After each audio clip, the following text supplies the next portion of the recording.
യുവതലമുറയെ ലഹരിയുടെ പിടിയിൽ നിന്ന് സംരക്ഷിക്കുവാനും ലഹരിക്കെതിരായ ശക്തമായ ജനകീയ മുന്നേറ്റത്തിന് കരുത്തേകുവാനും ലക്ഷ്യമിട്ട് സംസ്ഥാന സർക്കാർ നടപ്പാക്കുന്ന തൂഫാൻ ദി നാർക്കോ ഹണ്ട് പദ്ധതിയുടെ ഭാഗമായി കൂട്ടയോട്ടം നടത്തി കോതമംഗലം MLA ഷിബു തെക്കുംപുറവും.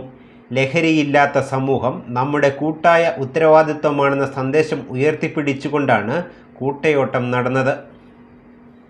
ലോക ലഹരിവിരുദ്ധ ദിനത്തോടനുബന്ധിച്ച് കേരള സർക്കാർ നടപ്പാക്കുന്ന തൂഫാൻ നാർക്കോ ഹണ്ട് പദ്ധതിയുടെ ഭാഗമായി കോതമംഗലം പോലീസ് സംഘടിപ്പിച്ച ലഹരിവിരുദ്ധ കൂട്ടയോട്ടത്തിന് MLA Shibu Thekkumpuram flag off നൽകി. യുവതലമുറയെ ലഹരിയുടെ പിടിയിൽ നിന്ന് സംരക്ഷിക്കാനും ലഹരിക്കെതിരായ ശക്തമായ ജനകീയ മുന്നേറ്റത്തിന് കരുത്തേകാനും ലക്ഷ്യമിട്ടാണ് തൂഫാൻ നാർക്കോ ഹണ്ട് പദ്ധതി നടപ്പിലാക്കുന്നത്. ലഹരിയില്ലാത്ത സമൂഹം നമ്മുടെ കൂട്ടായ ഉത്തരവാദിത്വമാണ് എന്ന സന്ദേശം ഉയർത്തിപ്പിടിച്ചുകൊണ്ടായിരുന്നു കൂട്ടയോട്ടം.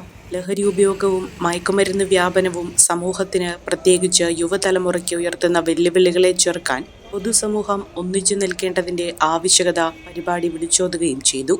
Kothamangalam municipal chairperson Bhanumathi Raju, sub collector Ashish Das IAS, സിനിമാ താരം വിനീത് കുമാർ, കൗൺസിലർമാരായ Shibu Kuriakose, Raji Joby, Maria Raju, Jancy Mathew, Anoop George, Eldhose Keecheri, Kothamangalam police station inspector Prashanth Kumar, മറ്റ് പോലീസ് ഉദ്യോഗസ്ഥർ, കോതമംഗലം മാർ ബേസിൽ സ്കൂളിലെ കായിക താരങ്ങൾ, മാർ ബസേലിയോസ് നഴ്സിംഗ് സ്കൂളിലെ വിദ്യാർത്ഥികൾ എന്നിവർ കൂട്ടയോട്ടത്തിൽ പങ്കെടുത്തു.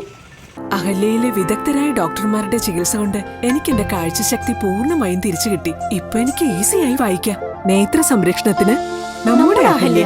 അഹല്യ ഫൗണ്ടേഷൻ ഐ ഹോസ്പിറ്റൽ, കേരളത്തിൽ എല്ലായിടത്തും.